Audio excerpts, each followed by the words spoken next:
जहन में सवाल ये भी उठ रहे होंगे कि करवा चौथ पर पूजा के लिए शुभ मुहूर्त क्या है, आपके शहर में कब जाकर चांद निकलेगा, या फिर इस तरह के भी सवाल हैं कि कब जाकर जो करवा चौथ है किस किस का शुभ संयोग बैठ रहा है, कौन सी राशि के लिए इस बार करवा चौथ ज्यादा फलीभूत होने वाला है। इन तमाम सवालों के जवाब हम ढूंढेंगे और इसके लिए हमारे साथ दो मेहमान इस समय जुड़ गए हैं। एक बार आपका मेहमानों से परिचय करवा देते हैं। नीलम गोस्वामी जी इस समय हमारे साथ जुड़ी हुई हैं, वृंदावन से हैं। इनके अलावा योगेंद्र पांडे जी इस समय हमारे साथ जुड़े हुए हैं, मुंबई से। दोनों ही पंडित हैं। दोनों ही मेहमानों का स्वागत है एएनबी न्यूज पर। नीलम जी, शुरुआत आप ही के साथ कर लेते हैं क्योंकि आपने भी आज व्रत रखा होगा, तो सबसे पहले तो हम यही जानेंगे कि चंद्रमा निकलने का समय क्या है, इसके अलावा पूजा किस विधि से की जाए ताकि महिलाओं को ज्यादा से ज्यादा इसका फल मिल सके। सबसे पहले तो सभी को राधे राधे। और आपके चैनल के माध्यम से मैं अपनी सभी सौभाग्यवती बहनों को आज के इस महापर्व करवा चौथ की हार्दिक शुभकामनाएं देती हूँ और श्री राधा रानी से प्रार्थना करती हूँ कि वह सभी को सुखद दाम्पत्य जीवन और उनके पति की लंबी आयु करें। सभी पर श्री राधा रानी अपनी कृपा बनाए रखें। आपसे हम जानना चाहेंगे कि पूजा की जो विधि है वो किस तरीके से रहने वाली है, या फिर जब चांद निकलने का कौन सा समय है, शुभ मुहूर्त पूजा का कौन सा है, ये तमाम जानकारी भी हम आपसे चाहेंगे। नीलम जी। जी, चांद निकलने का समय तो हर जगह अलग अलग होता है जी। और पूजा की विधि भी हमारे यहाँ कुछ और है, पंजाब में कुछ और है, हरियाणा में कुछ और है, राजस्थान में कुछ और है। सभी की अपनी अपनी परंपराएं हैं, सभी की अपनी अपनी पूजा विधि है। अब हम लोगों में सरगी नहीं होती है, हम लोग निर्जल व्रत करते हैं। कुछ माताएं बहनें स्नान करने से पहले चाय पी लेती हैं, जैसे हमारे यहाँ सरगी। तो पूजा विधि तो सबकी जैसे पारिवारिक परंपराएं हैं, उसी हिसाब से सभी अपनी अपनी पूजाएं करते हैं। योगेंद्र जी, आपको मेरी आवाज मिल रही है? योगेंद्र जी, मेरी आवाज मिल रही है आपको? हाँ जी, मिल रहा है।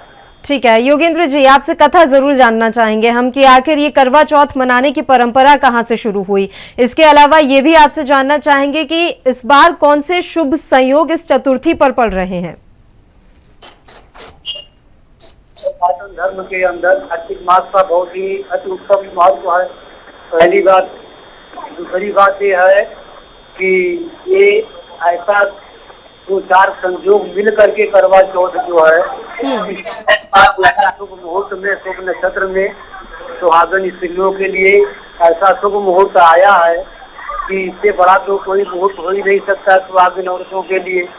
पहली बात कि और बाबा भोलेनाथ, माता पार्वती और शिव परिवार का ही एक व्रत पूजन है।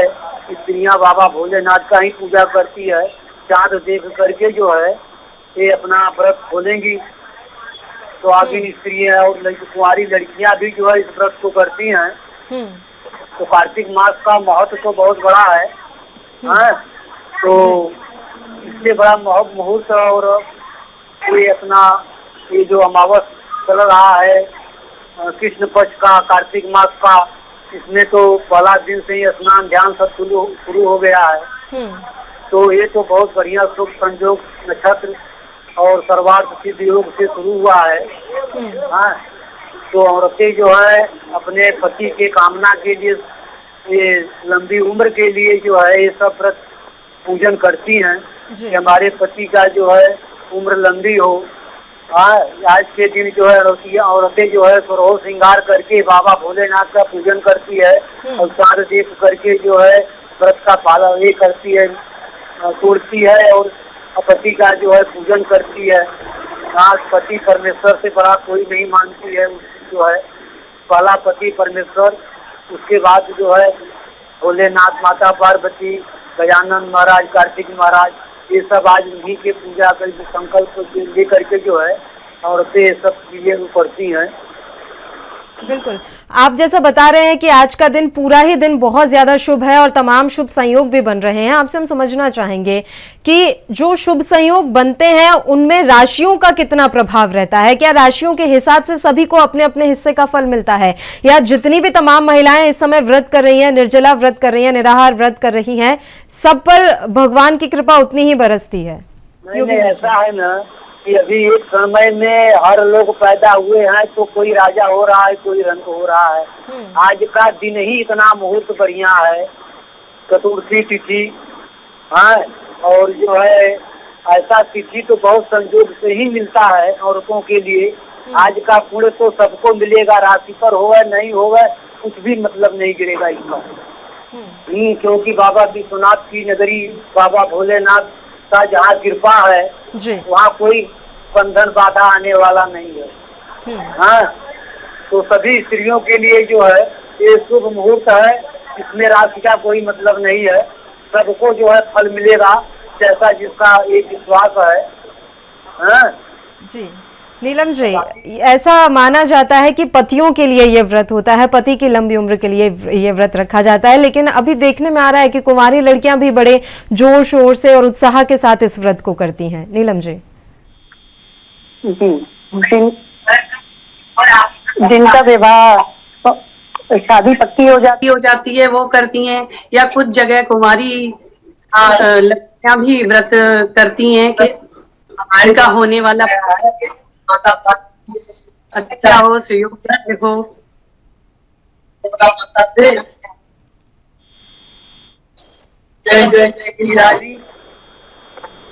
तो बाबा भोलेनाथ जहाँ है वहाँ सभी का कल्याण होने ही वाला है, चाहे वो कुंवारी हो और चाहे जो है सुहागिन हो। बाबा भोलेनाथ का कृपा सबके ऊपर बरसने वाला है, क्योंकि आज का मुहूर्त ही इतना बढ़िया निकला है सर्वार्थ सिद्ध योग से। उसके बाद सब मुहूर्त है, सब बढ़िया है। माता पार्वती भोलेनाथ सबके ऊपर कृपा बनाए रहे, यही हमारा जो है शुभ संदेश सभी को है। हम लोगों का यही चाहना है। ठीक है योगेंद्र जी, ठीक है। नीलम जी, आपसे हम जानना चाहेंगे, जो थाली सजाई जाती है शाम को पूजा के समय में, उसमें क्या क्या रखना आवश्यक है? क्योंकि थाली तो ऐसा है कि आप किसी भी परंपरा से हो या किसी भी संस्कृति से हो, वो सजेगी ही, पूजा करनी है तो ऐसे में आवश्यक सामग्री कौन कौन सी है जिससे पूजा पूर्ण हो पाए? पूजा की थाली में रोली है, चावल है, पुष्प है, पुष्पमाला है। अब हमारे यहाँ मिट्टी के शंकर जी और पार्वती जी, मतलब शिव परिवार बनाया जाता है मिट्टी से। एक पट्टा रखते हैं, उससे वस्त्र बिछाते हैं, फिर वो शिव परिवार जो बनाते हैं हम पीली मिट्टी से, उसकी हम पूजा करते हैं। पार्वती जी को हम सारा श्रृंगार अर्पित करते हैं, फिर हम स्वयं श्रृंगार करते हैं। और उसमें पूजा की थाली में रोली, चावल और पूड़ी, हलवा, जल का लोटा, मिट्टी का करवा, अलावा एक तलनी होती है जिससे हम चंद्रमा को देखते हैं। पूजा का दीपक होता है, क्योंकि दीपक का तो हर पूजा में विशेष महत्व है, बिना दीपक के तो कोई पूजा होती ही नहीं है। तो दीपक भी होता है एक, और जल का लोटा होता है जिससे हम पूजा में जल यूज करते हैं। वो करके रखे जाते हैं। ठीक है योगेंद्र जी, अब आप ही से मैं जानना चाहूंगी कि करवे का क्या महत्व है और इस करवे के पीछे की कहानी क्या है? योगेंद्र जी। करवे की चौथ के पीछे की कहानी ये है कि एक बार जो है राक्षसों और दैत्यों में संघर्ष हो गया। देवताओं लोग जो है परास्त होने लगे। तो सब देवताओं ने मिल करके जो है ब्रह्मा जी के पास गए कि प्रभु इसका कोई उपाय बताइए।